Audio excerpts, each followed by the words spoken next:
একসময়ে মদিনার রাস্তায় রাতে নীরবতা নেমে আসে। হজরত উমর ইবনুল খাত্তাব রাদিয়াল্লাহু তাআলা আনহু খলিফা হওয়ার পর প্রায়ই রাতে ছদ্মবেশে শহরের অবস্থা পর্যবেক্ষণ করতেন। এক রাতে তিনি এবং তার সঙ্গী আসলাম শহরের উপকণ্ঠে এক ছোট্ট কুঁড়েঘরের কাছে পৌঁছালেন। ভেতরে এক মহিলা এবং তার কয়েকজন শিশু কান্না করছিল। উমর রাত দরজার পাশে দাঁড়িয়ে জিজ্ঞাসা করলেন, বোন, বাচ্চারা কাঁদছে কেন? হল মহিলাটি বললেন যে তাদের কাছে খাবার নেই। তিনি হাঁড়িতে শুধু পানি ফুটাচ্ছেন যাতে বাচ্চারা মনে করে খাবার রান্না হচ্ছে, আর তারা ঘুমিয়ে পড়ে। এটা শুনে ওমর রাদিয়াল্লাহুয়ের চোখে পানি চলে এলো। তিনি তখনই বাইতুল মালে গেলেন এবং নিজের হাতে আটা, খেজুর, ঘি আর কিছু খাবার ভর্তি বস্তা নিয়ে বেরিয়ে এলেন। আসলাম বললেন, হুজুর, এই বস্তা আমি বহন করব।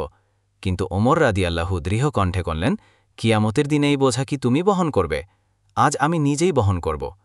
তিনি নিজের কাঁধে বস্তা তুলে নিয়ে মহিলার ঘরে পৌঁছালেন। তারপর নিজেই আগুন জ্বালিয়ে রান্না শুরু করলেন। ওমর রাদিয়াল্লাহু এর মুখে হাসি ফুটল যখন তিনি দেখলেন বাচ্চারা পেট ভরে খাচ্ছে। এই ঘটনাটা শুধু দয়ার নিদর্শন নয়, বরং ইসলামের শাসন ব্যবস্থার মূলনীতি, ন্যায় আর দায়িত্ববোধের একটা খুব সুন্দর উদাহরণ। ইসলামিক ভিডিও পেতে চ্যানেলটি সাবস্ক্রাইব করে পাশে থাকা বেল আইকনটি অন করে দিন। ইসলামকে জানুন, ইসলামের সাথেই থাকুন।